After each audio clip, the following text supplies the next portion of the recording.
Hello and good evening. This is Kourtney King, aka the Heart Mentor, aka the Emancipator, and I'm coming to you from Atlanta, Georgia. You're listening to the Reboot Your Biblical Perspective radio talk show, where we identify the misguided modern day perspectives of the Bible, giving context to the spiritual dynamics of who and what you are via the lens of Rabbi Yeshua and his apostles in the name.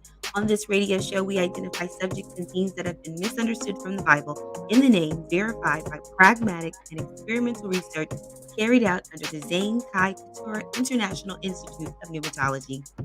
And hello, everyone. This is Tonia Whitkey from Virtual Kisses, speaking to you live from Canada. And we would like to give a huge shout out to everyone joining us on Kingdom Purpose Radio, YouTube, and Facebook. If you would like to ask us any questions, feel free to comment on YouTube at Anointed Life or join our Facebook group, Anointed Life Mentorship International. Hello. Hello. Hola. And hello, everyone. My name is Zane. Yes, do your So everybody, we're back this week on our continual topic. Sorry, Zane. What were you Go saying? ahead, Zane. Do your No, I'm just I'm just saying that your song so nice and smooth and silky. Come on. Oh, nice. Silky for Jesus. Make me feel to pull out the jazz voice. And my name is Zane Alfredo. Yeah. Zane Alfredo. Yes. Hey. We've been doing this for a year now, so eventually we're gonna find our groove in there. Uh-huh.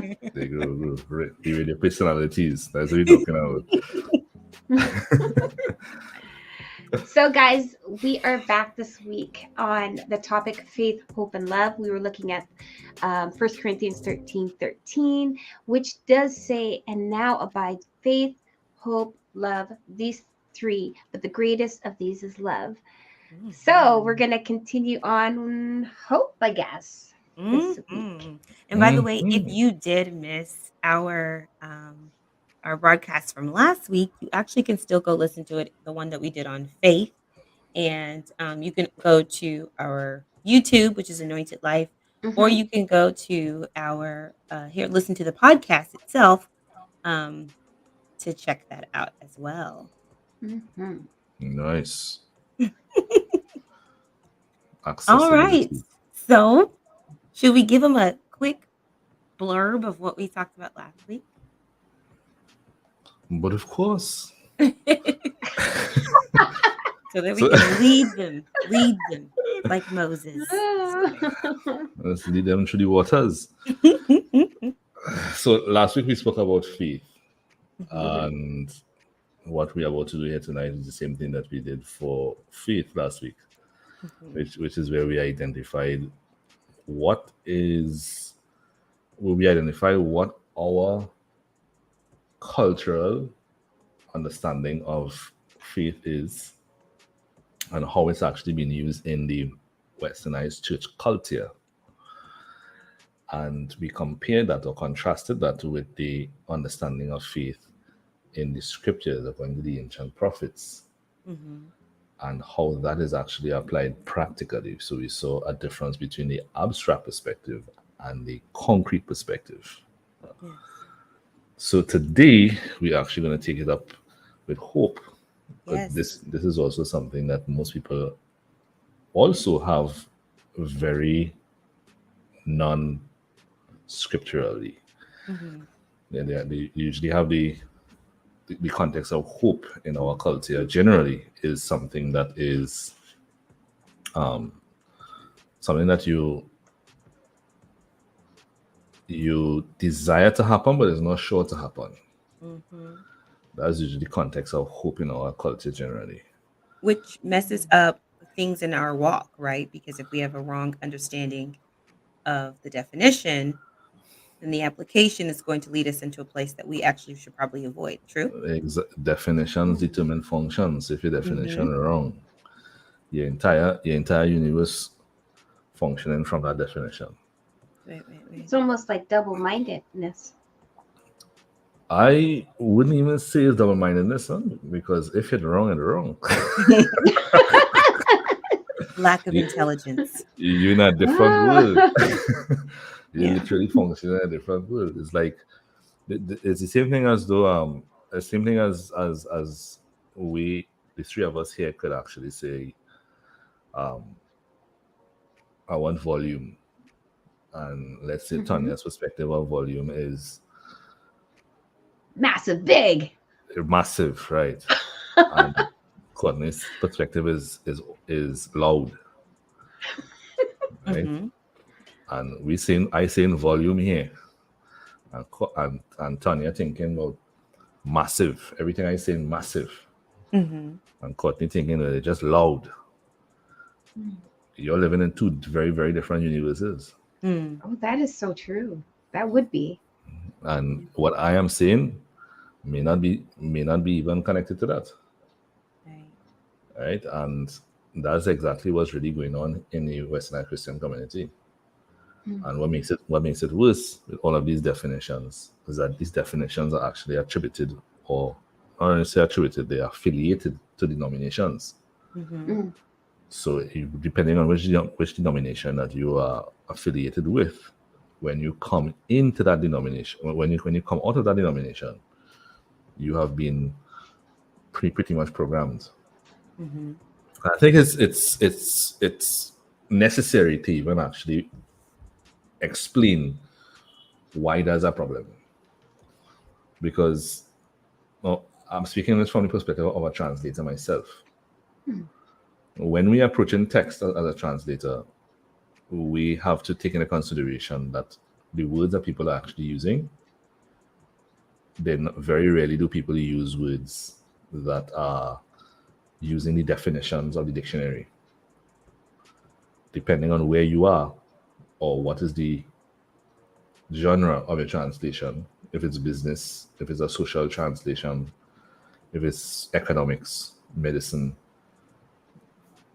especially if you're speaking to you're actually translating a document, or you're even interpreting, like live interpretation, which is usually called conference interpretation. If you are not aware of the culture of the people, you could use the dictionary to translate the words, or assume that you can use the dictionary to follow the meaning of what this person is saying. And if you are not familiar with the cultural translation, what you are saying by referencing the definitions of those words by the dictionary, you are going to be speaking a completely different message. Mm. Right? And a very simple example of that is, let's say, when we like one of the idioms that we have here in Trinidad is throw your frame. Throw your frame. Throw your frame means let's leave, get out of here, throw your frame, right? It's a colloquial term. Interesting. As a translator, if I'm listening to a Trinidadian, I'm not a Trinidadian, but I'm listening to a Trinidadian. You can imagine if I use a dictionary to translate that. Hmm? Well, what I will be saying? Sounds like you're on a construction site. Throw your frame over there. Put it over Yeah. there. Right? Never perceived that would be about your body, moving your body. No, you wouldn't. No. And if you're not from a construction site, you'll think I'll say throw the frame for a picture. And Oh, yeah. and I could say, hey, he just said throw the frame for the picture, and everybody's confused. What picture? So when it comes down to translations, the English in any language, the language is really built first by an objective perspective, and the reference point for the language should be the dictionary. But depending on people's demographic, their culture, familial culture, and even maybe the field that you're actually involved in, those words could take on different meanings. And it is understood within that particular demographic. It is understood well. But if you actually, if the words to a language, which is usually defined by a dictionary, let's say we're speaking English, And all our English words are defined by the dictionary. And in different demographics, these words take on different meaning. Could you really say that you're speaking English? You Not might be really. you might be using the same words, the same intonations, but that's not English. Okay. So you create a new language. And in that context, we can also say that every denomination have their own language. So it's one book, but they have actually created their own language and approached the book through that language. And the thing about about translation, because our Bible is an English translation, therefore you will be heavily misguided to use the denominational influence or assume that your denomination that has created their own system have interpreted the Bible correctly in light of the fact that a translation by a translator is always referenced by a dictionary. So what is really translated and what you're saying is not the same thing. And this is why these words must be redefined. Interesting. Because we could have 3,000 people listening to this, and if they come from 3,000 separate denominations, I'm saying one word, and that one word is interpreted in 3,000 different ways. And if they walk away with 3,000 different communications, 3,000 different messages. And I have found that last year in particular, in December, that stood out to me in our Christmas Quotient Special. It was supposed to be 4 sessions, it ended up being 7. Wow. And by the time we reached the 3rd session, the 2nd or the 3rd session, I began to question why am I meeting this wall? Because I'm saying something, but the questions that were coming up was not related to what I was saying. And it took me about a good 6 to 8 hours. I slept on it, got up in the morning, and then it dawned on me that the Christian verbiage is being interpreted by 20 different people, and those 20 different people from 20 different denominations, 20 different walks of life. And they are applying their definitions to the text instead of actually what the definition means. Now, because I'm a translator and I am submerged in this, I understand what I am saying. Okay. But they are not. And I literally had to remove the Christian verbiage. And when I removed the Christian verbiage and use more terminology that was more on the areas of pragmatism and scientific, then everybody understood me immediately. So that even shows that we have a common science language, but denominations have their own language. So the redefinition of these words are very important.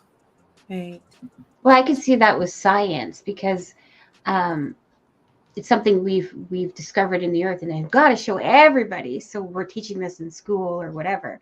When it comes to religion, it's like you were saying, Zane, it's many different interpretations of it. So there's no really true or common thing in there then compared to science, right?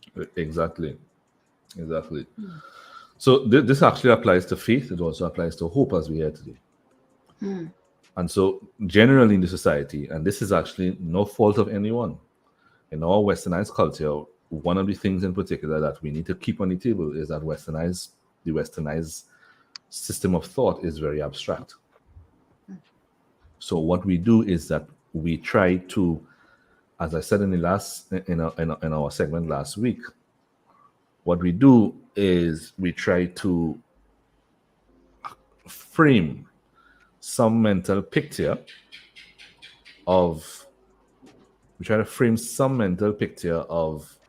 the concept, and then we use some sort of emotional content to really give it meaning. So if I say hope, what people actually fall back on in westernized culture, just like faith, is they're looking for the feeling. What does faith feel like? What does hope feel like? And in the context of the scriptures, that is not so. And if you're applying that to the scriptures, you have missed the point entirely.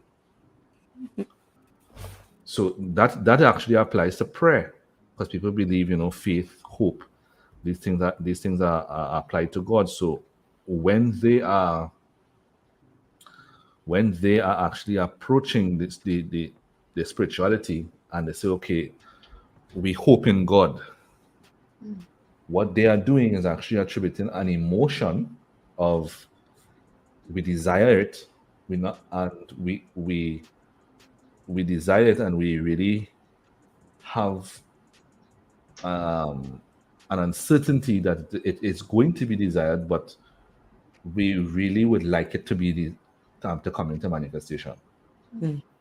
That's really what you're saying. That's what we say. We hope that he arrives early, or we hope that the car is working well, because in your mind it's not certain.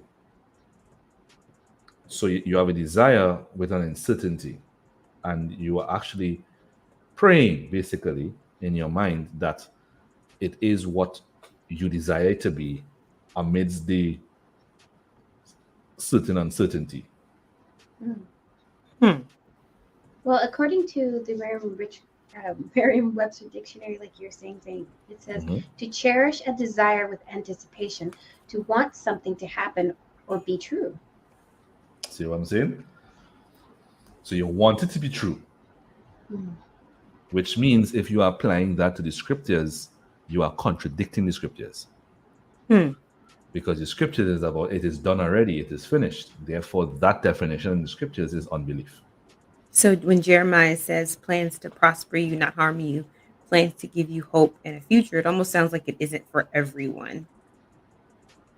It was saying that scripture, Jeremiah, plans to the Lord declares to prosper you, not harm you, plans to give you hope and a future. It almost like you hope that you get that. Like you hope that you're one of the ones who has the opportunity to have. Exactly. Yeah, that would be that lens of that definition if I read it that way. Yeah. Right. Exactly. So for most believers, we have to now accept that we just like you reading that. Most believers hearing us right now are thinking that we want it to be true that God gives us a future. We want it to be true. And because of that, believers are very unsteady, because they're technically dealing with a God that they cannot anticipate. It could happen or it could not happen. And that's how people treat even healing. We hope that God heals him. And it's because you're actually saying it is not true and you want it to be true. Now, can you see what kind of problem you could be dealing with? Oh, well, definitely. You'd be waiting. Well, that's when we start saying things like, well, it must have been God's will. That's where that comes from. Or, oh, well, maybe it's not for me. That's where those things come from. Wasn't meant to be. Because you are actually attributing this desire, that you want it to be real, you desire it to be real. And if it does not happen, then you find a reason to cope with your disappointment, which is a coping statement. But you're not a coping statement that you're making by saying, hey, that has to be that is God's will, and God's will is more powerful than what I want. Now, that right there is not a concept that any believer should be following. No prophet in the Bible lives by that. Because then how can you trust God? I mean, really, like we say that, but how can I really, really trust him if I don't know if he wants me to be healed? You're literally forced into despair. That's where you are, in despair. Think about it.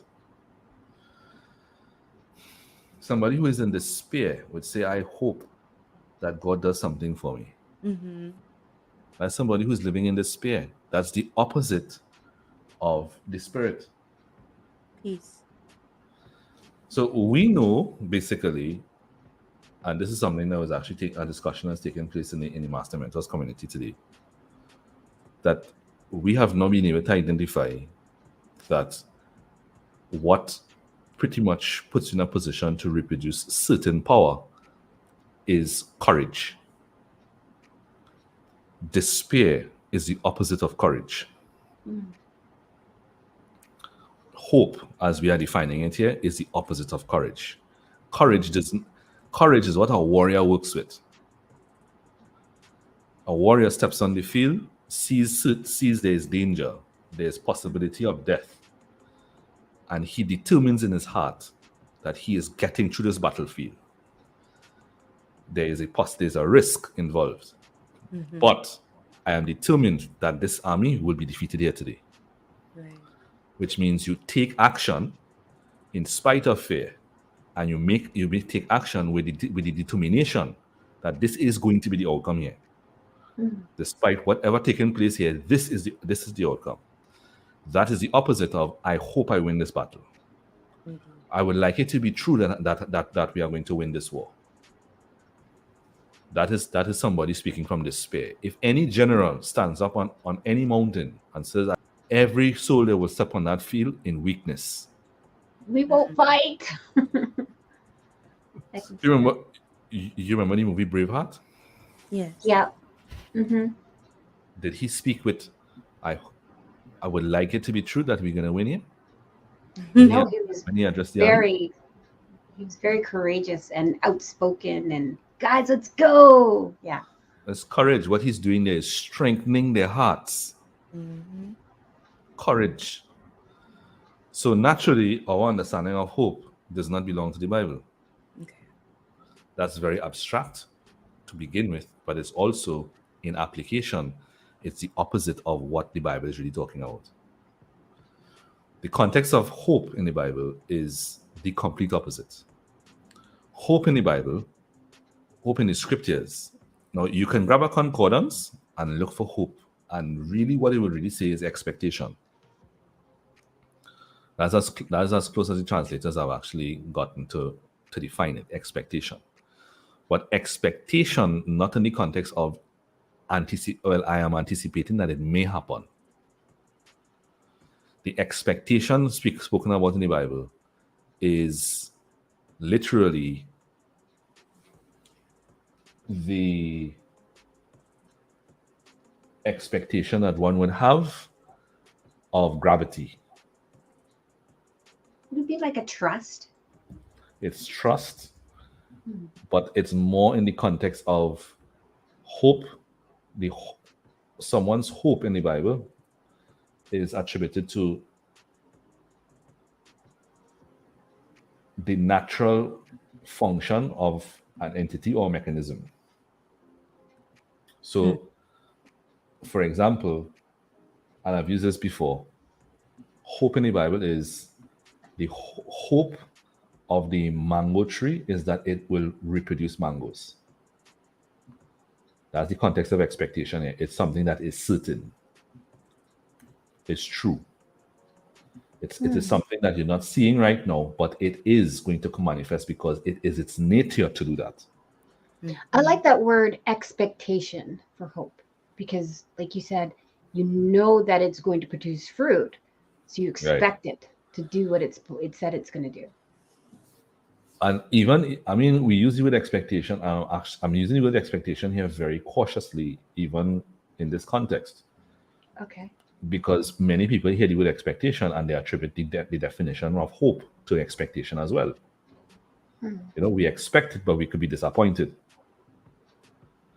But if you actually refer to hope as nature, the nature of an entity, the purpose of a mechanism, then it removes we want it to happen, but there's a possibility, and you actually have the sound expectation. Like, this is beyond a possibility. This is how it is created to work. This is the only outcome that we are going to have. Mangoes.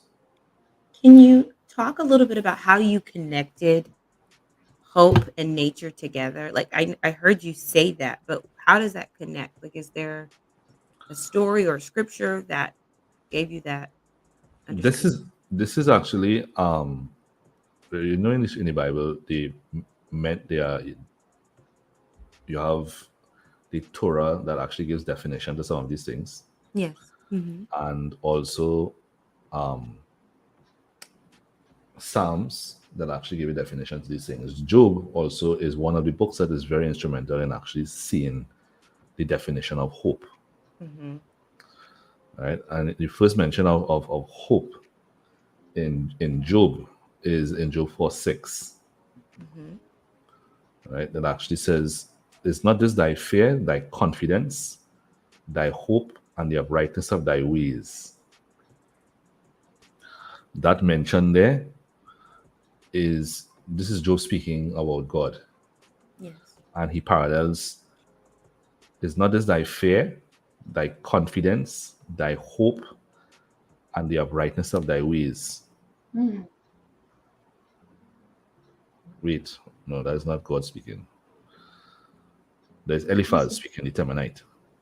You said So Job 6, Four, this six. 4:6, 4, 6. yeah, it parallels hope there with thy fear, thy confidence, and the uprightness of thy ways. Then another definition that you see here. Oh, Job in particular, and the prophets. No, the conclusion that we came to that as Nitya Mm-hmm. came from going through a list of 133 mentions of hope in the Bible. Oh, yeah. So to be able to identify its actual context. Mm-hmm. When you reach into Because this, uh-huh, I was gonna say, because you were looking for themes throughout the Bible as well. yeah. All right. Let me see. There are, let's see, hold on. Mm-hmm. There are specific verses that actually cover this also. Psalm 31 to 24. It says, "Be of good courage, and ye shall strengthen your heart, and ye that hope in Yahweh." Right? So it's actually paralleling courage with hope. Now, if you define courage, courage is actually a determination. It's not something that you're actually considering anything as in it could happen the other way. Mm-hmm. The specific verses, no, for me to sit down and actually go through this and highlight them, it would take some time. Mm-hmm.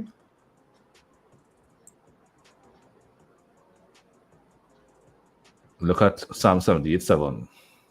Mm-hmm. It says that they might set their hope in God and not forget the works of God, but keep his commandments.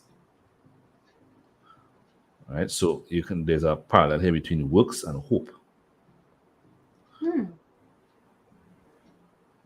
It's used very commonly to refer to the context of, so the concordance would say expectation, Mm-hmm. Yeah. but how they, remember, the Torah defines itself, the scriptures define itself. So when we look at its application in the scriptures, you see that it is used in the context of it's used in the context of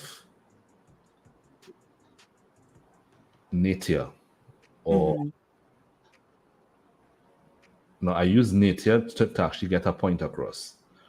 But really what it's referring to is the fact that whatever your the when the Bible refers to hope, it's actually referring to something that is going to happen. Mm. It is attributed to things like purpose. Hmm.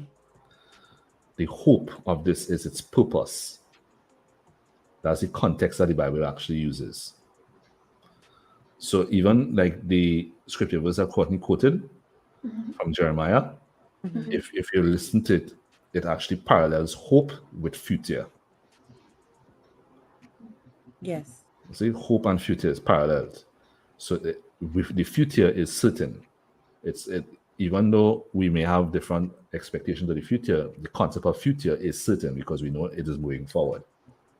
So there is a hope, there's a future, there's a purpose. Does that make sense? Yes, it does. Oh, definitely. And Definitely. and even if you go into, if you actually look at the first mention of the word that is translated hope in the Psalms, It'll take you straight to the book of Leviticus. And in Leviticus, as well as Deuteronomy, it's not referred to as hope, it's referred to as safety. Mm-hmm. In Judges, it's the same word is translated security. Safety, security. Right? Like it's first mentioned in Leviticus, and it's Leviticus 25:18. Mm-hmm. So, wherefore shall you do my statutes and keep my judgments and do them, and you shall dwell in the land in safety. That you can also, because it's the same word, you can say you shall dwell in the land in hope. Well, I kind of got, when we were talking more about this, like the sun rising. It's not like it's never going to rise. It's always going to rise. That's another good example. You can see that the hope of the sun is the sunrise. So this is actually attributed to purpose, something that is designed to work like this. Does that make sense?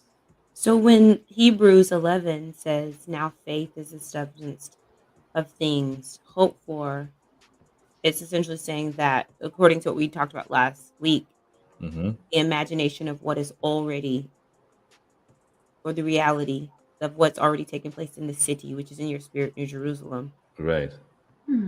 is the substance of things that you expect because Exactly. it's already established. It's its purpose. That's how it works. It's you can also say faith is substance of things that you have safety in, Because it's functioning according to the nature because of it's God who functioning. created all things, just like kind of came. Exactly. Mm-hmm. So good. Like So even, go ahead. so because you are designed Mm-hmm. like God, Mm-hmm. like I just mentioned just now, courage is faith in action. Yes. Yeah, when you apply courage, you're applying faith. Mm-hmm. Faith, you're applying faith. To apply faith is to apply courage. And when you look at it like that, because man is created to function in the image and likeness of Elohim, Mm-hmm. for Elohim to say he's given you a spirit of power, which is a spirit of courage, it's actually to say that God functions by faith. He has a disposition of courage. Now, for him, he doesn't have fear. So it just says that he is power. Mm-hmm. But for us who actually have learned a perspective that is outside of his before, and now we're functioning in his perspective, that power is actually termed courage, Mm-hmm. which means strength or determination despite fear. Mm-hmm.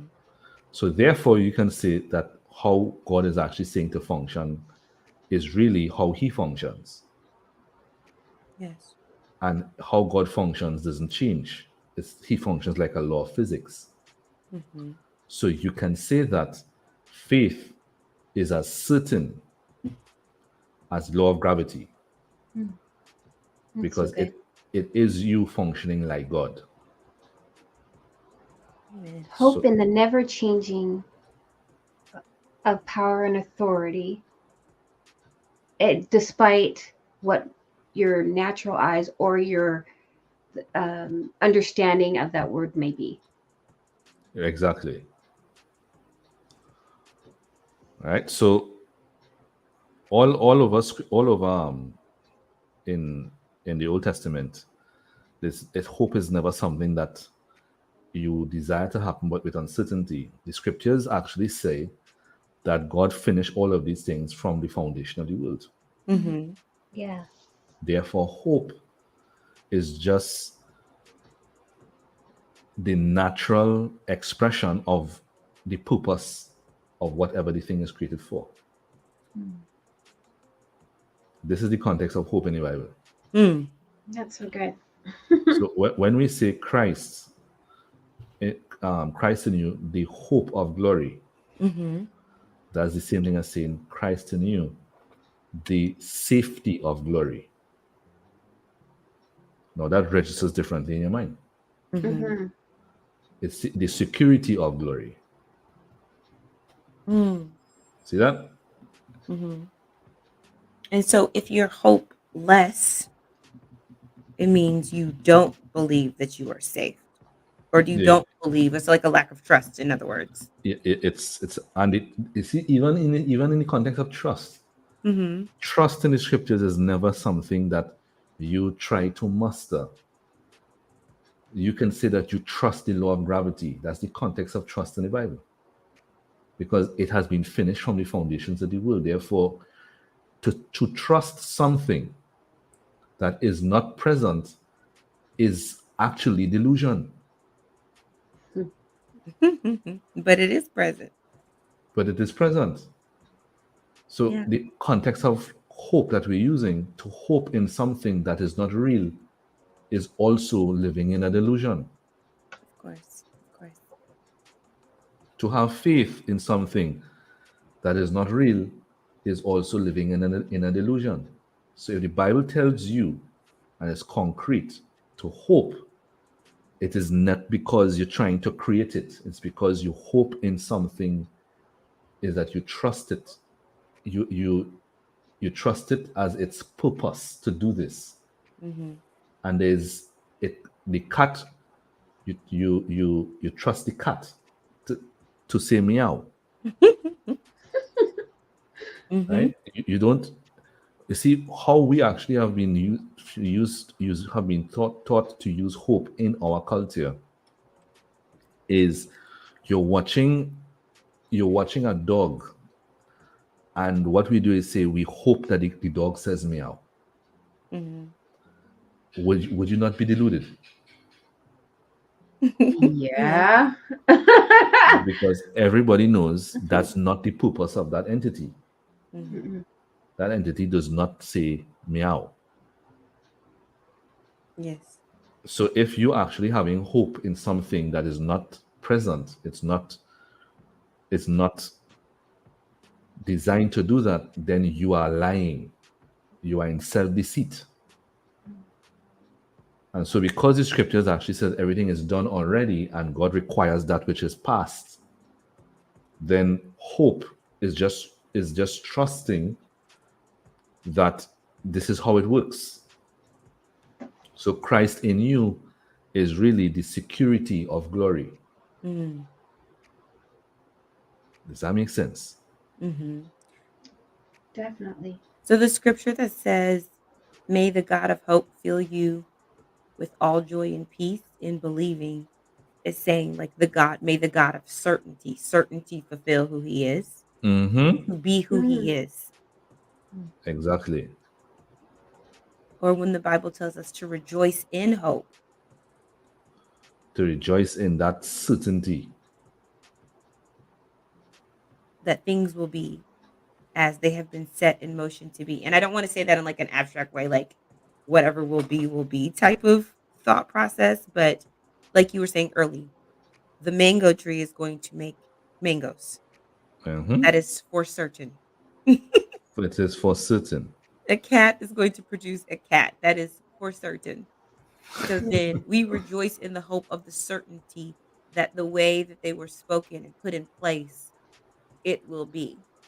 Mhm. And we can, and then I'm just thinking a little further, like, so that as I begin to understand how to function in the name, I can hope in the name.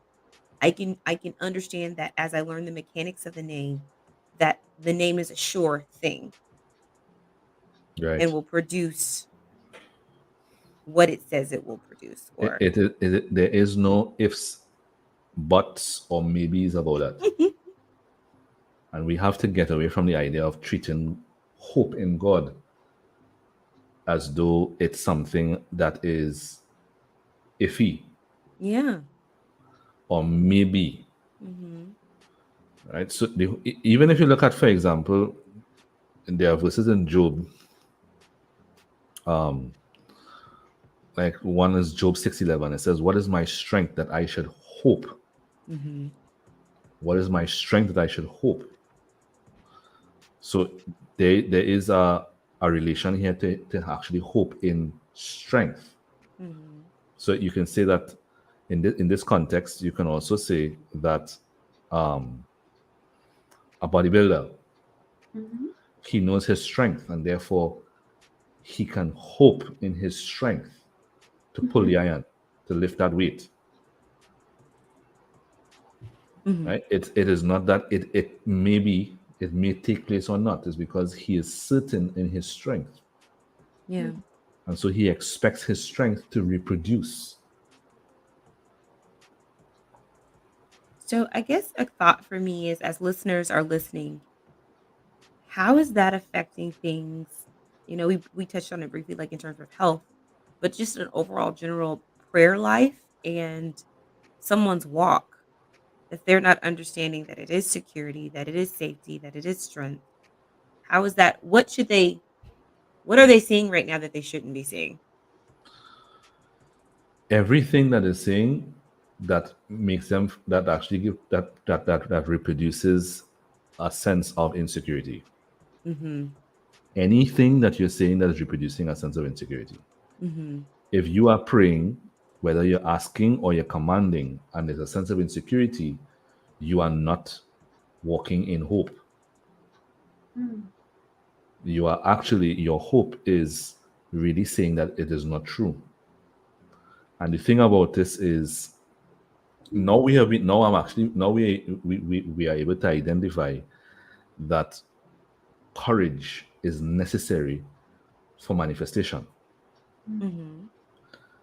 Courage is where power flows. When the New Testament is also translated as boldness. And courage or boldness does not come from a sense of uncertainty and you reproducing an emotion. True courage or true boldness, a warrior's courage is in his hope is in his training. This is why a warrior takes time and he trains. So when he steps out on the battlefield, he trusts his training.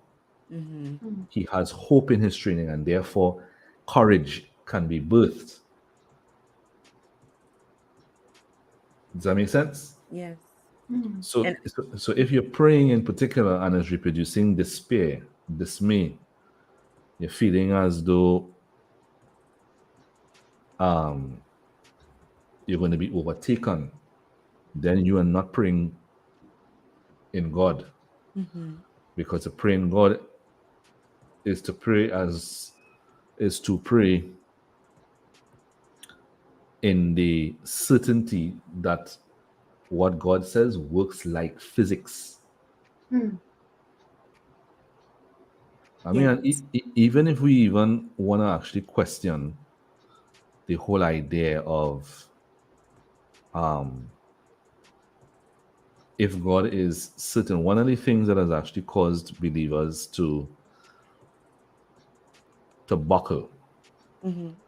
when it comes to God is, first of all, they are taught that science and God are opposites.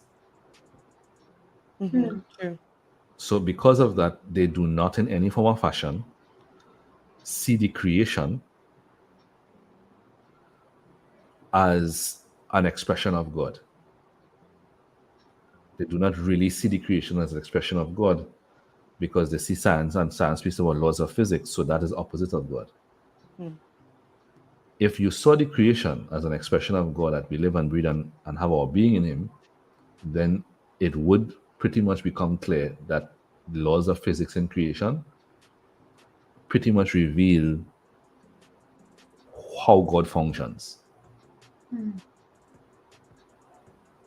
Instead, what most believers are taught is that God is a man who you have to appease. Yes.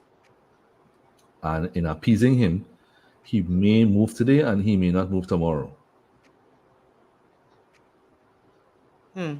And that is not what the It's true. Bible call you to.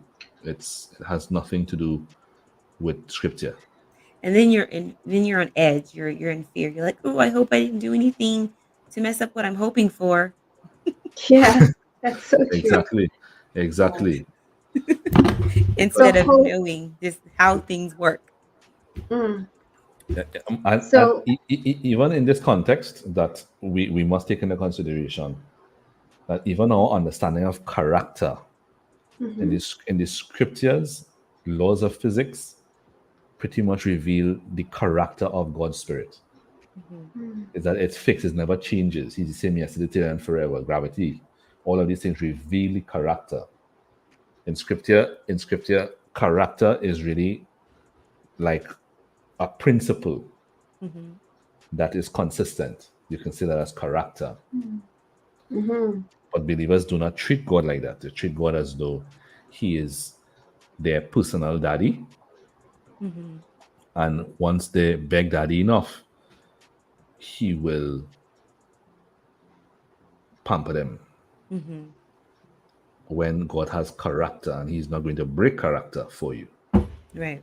So it is better that you know the character so that you can work with the character, because he's not going to compromise his character just because you Prayed an extra 45 minutes. say again? I said prayed an extra 45 minutes. Exactly.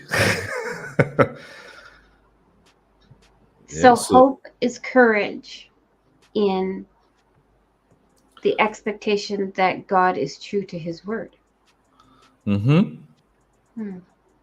why I say hope and nature are one and the same. That totally makes sense. Hope and nature is 100% one and the same. And so go ahead. No, the same way that you expect certain trees to provide for certain fruits, you say that's the hope of that tree. And it's hope because even though it already exists, it's just I can't see it with my natural eye. Exactly. You may not be seeing it right now, but that's how it is designed to work. Just give it time, and it is going to manifest. I like that what you said. It's designed to work because that's the reality of is today the reality of how things work, not the way we think they work, right? But how he's already designed it to work. I mean, if you reframe this, remove it from the scriptural context and just look at it in science, right? This is no different from you moving from one dimension or one frequency of life to another frequency. In the same way, you could trust physicality. Like if you throw something up in the air, it will fall. Or the hope of your vehicle is that it will progress forward. Those are physical things that on this frequency, that's your hope. Look, we're speaking here right now. Each and every one of us using mics. When we came on here, we hoped that the mic will work because that's how it's designed to function. And if you take your normal physical life and understand that what you're doing is transitioning from using the physical realm as your primary realm and using the spiritual realm, the name, as your new primary realm, and the physical realm the secondary realm, then everything that you're doing in the physical, you're just applying it to the spiritual. You're just applying it on a different frequency, and on that frequency, it is as sure as the physicality that you have trusted all of your life. Okay. It is just that it is using a different substance. Right. It's not matter, it's just a different substance that you're using. And the substance of that is literally your consciousness. And that consciousness is what is really moving the matter. Energy, spirit. So it's energy. So it's not that you're doing something that is deluded. You're just functioning on a different frequency, and that frequency has a particular substance, and so it is a real substance that you're hoping in. It is just as the physicality is real because your senses can feel it. That frequency is real because it is a real substance, just as physicality is to your senses. So it's not that you're trying to do something out of thin air. So you're just on a different frequency. Go ahead. So when the scripture that we were looking at, which is 1 Corinthians 13:13, says, "And now these three remain: faith, which is the reality of what's in New Jerusalem, and hope, which is the security of what is in New Jerusalem." Right. Faith, hope, and he said the greatest of those is love.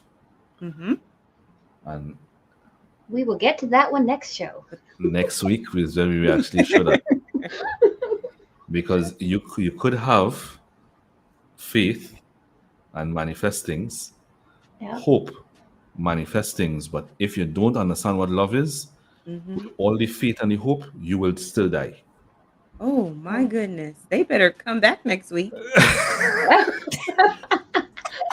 You'll eventually, you might look like a very radical, more very spiritual person, power and manifesting things, but you're going to die. It's coming. You shall perish. You shall perish Wow. if you do not understand what context hope is in the Bible. Sorry, And we're what supposed to context have love hope is in in the our Bible. salvation. So that's you need to come back. Because we have been saved. Yeah, Oh that my. gosh. it is what helps you manage faith and hope properly. Mm. Love, the true context of love, because when we speak about that next episode, you're gonna realize that the context of love that we're using has nothing to do with the Bible. Yeah. But when we do understand the context of love, then you'd realize that love is what is needed to manage your faith and your hope, so that you actually living in the spirit. Because without that context of love, you could mechanically reproduce, Mm. and when you're not reproducing, you're in the dust. Mm. Mm. Mm. That context of love is what helps you stay in spirit. Mm-hmm. Well, So friends, you could reproduce it, but you will still die. you better come back. Come on back. Come Join on, us. come on back, indeed. Come Come on on down. back. It's gonna be amazing to understand all three of these It when in is. context, guys. So yeah. And we're going to continue the definition series. So if there are things that are in the Bible that you want to have definitions of, like we're going to touch on grace, we're going to touch on mercy.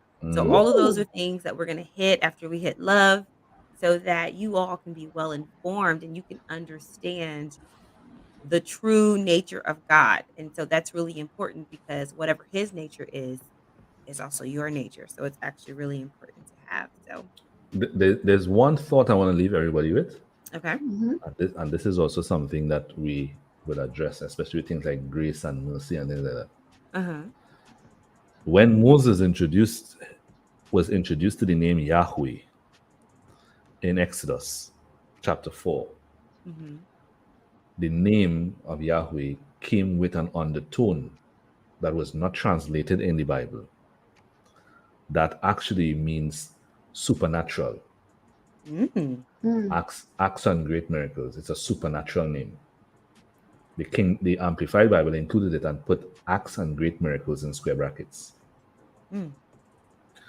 Why am I mentioning this?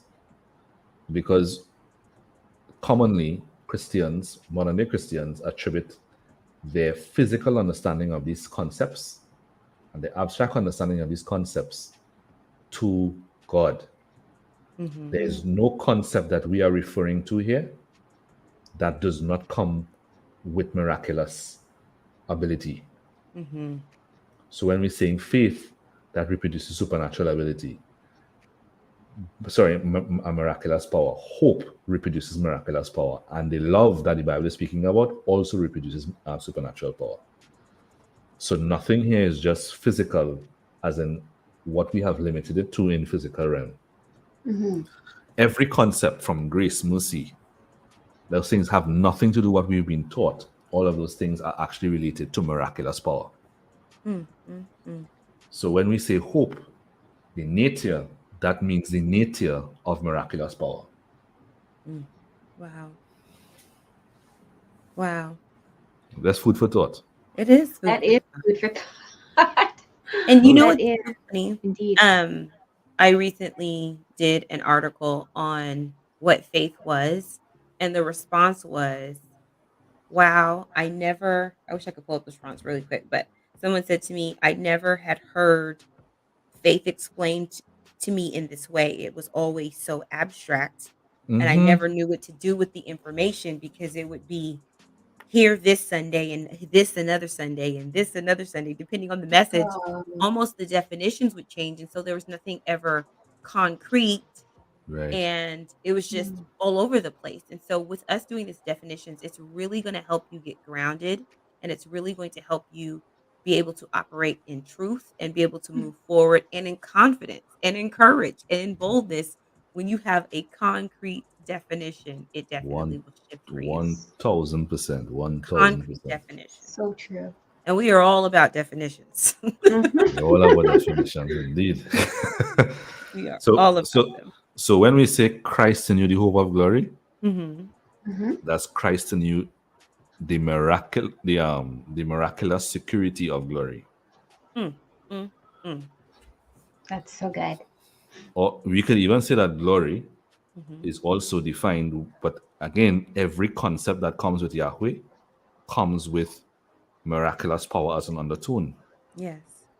So Christ in you is also miraculous Christ in you. Mhm. Acts and great miracles Christ in you is the hope, the miraculous nature of glory. Mm. Or you could even say the hope of glory, which is the hope of the miraculous, the hope of the supernatural, the security of the supernatural. Mm. That's basically what you're reading there. Wow. But in Westernized church, they even get there yet, Mhm. because it's treated as though it's just common. No, it's not common, Nope. and we need to get back to the gospel being signs and wonders, so that you know that once you're talking about God's name, things become paranormal. Mm. Signs and wonders. Back to the truth. You Mm. can't even be walking in the name and not be paranormal. Mm. These things have to be embraced again so that we Mhm. see the fullness of it. Or else, all we'll be doing is looking like a bunch of a bunch of intellectuals, Mhm. and we helping anybody. No. Right. Just No. another voice crying out. Another Mm. voice No crying out change. in the wilderness of powerlessness. No. Oh, that sounds like despair and anguish. Sounds like despair and anguish. Yeah, Well, thank you Well, again, Zane, for coming yes. again. I'm always Always love humbled, having you. always humbled, always humbled, always You and always enjoy, always delighted to be in the energy of these radio personalities. I say that you say personality. Well, we love being with your personality. of course, of course. Uh, So And so guys, next come week will be love. back. Go ahead. Come back. Yes, come back. We're going to talk about love, and as you can see, you'll die if you don't understand the definition. So make sure you come back. And in the meantime, we want to thank you for listening to the Reboot Your Biblical Perspective radio show with Tonia Whitkey, Kourtney King, and Zane Pierre. You can learn more about us by joining our Facebook group, Anointed Life. I feel like that's wrong. We changed it. and I feel Anointed. like mentorship. Yeah, that's Yeah, it. it was Life Mentorship International. Sorry. Yeah. Anointed Life Mentorship Or you International. can visit Find our us on website. Facebook. Yes, or Mhm. Facebook or International Institute of Pneumatology. And guys, to listen to our segment again, find us on Anchor, Apple, Spotify, Amazon, Google Podcast. So get that on your phones. And if you have topics you would like us to cover, leave us a comment on Facebook or YouTube. Thank you. Bye, everybody. Boom.